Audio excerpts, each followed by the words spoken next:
And again, it's a matter of personal preference. All the names have been flying around in the chat, and when I say this name, there'll be a lot of people that are saying you're either being unrealistic, or he's not good enough, or he's too young, or he's a different league, or whatever. But for me, the obvious fit for me in terms of someone that can start for us week in, week out, but also would retain real value, even if we were to keep him for 6 years, is Yildiz. It is him. I mean, when you're talking about I the just don't technical know if I ability, like him. Every I time do. I I really watch, do. you're convinced he's a star. I mean, Arteta is, by the way, so that Yeah, helps. yeah.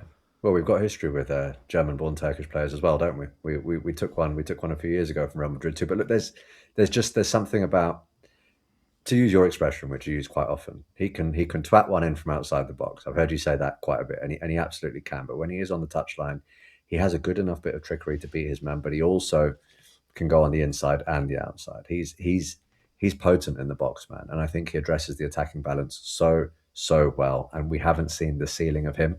So what you were saying about Musiala, I actually don't think we've seen the best of him either. I think there's a way for him to go, but I don't know whether that transpires into reality because of the injury. So not only is it a punt, it's an expensive punt.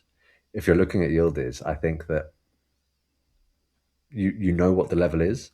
See, here we go. Look, he's there. We go. Josh Miller. See, unrealistic, too young, not good enough, and from a weak league. Word for word, what I said. Thank you for parroting that back at me, Josh. Brilliant. Thank you. Well, Having a Boston, little having Boston having a AF, little bit of fun with me. well, Boston AFC has said the closest you can get to Vinny profile wise is Yildiz. So people are on really opposite ends with this.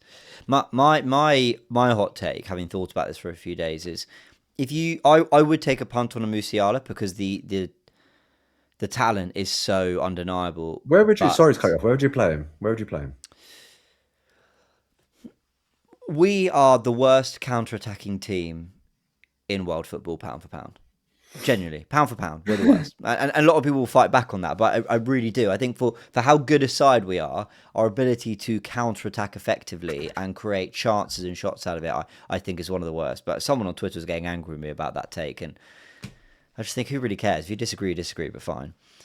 The reason I say that is because I'm not that bothered about having undeniable, relentless pace out wide anymore, because we just don't do anything with it anyway.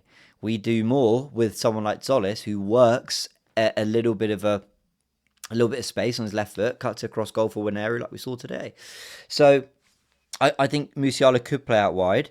I think he could also play in the 10 when if Erdegaard is doing anything like he did the last 2 seasons. And I think he's also got the profile to be a bit of a false nine. So I think you can do quite a lot with that profile of player. But if we were to say we wanted an out and out left winger, I think my favourite gettable or potentially gettable one is Nico Williams. And I Yeah, know we haven't seen his best since maybe 2024 or even a year ago. I think he's had some injury problems. But he's the smoothest. When I watch him, he just looks like a winger. He glides and just guiles into little spaces. He's really two-footed, like really good with his right and left. He's maybe not lightning quick, but he's got a really good burst. He genuinely takes on players for fun. He's got real trickery and like that rare flair and skill to kind of make something happen. So I am quite convinced that Nico Williams is my favourite option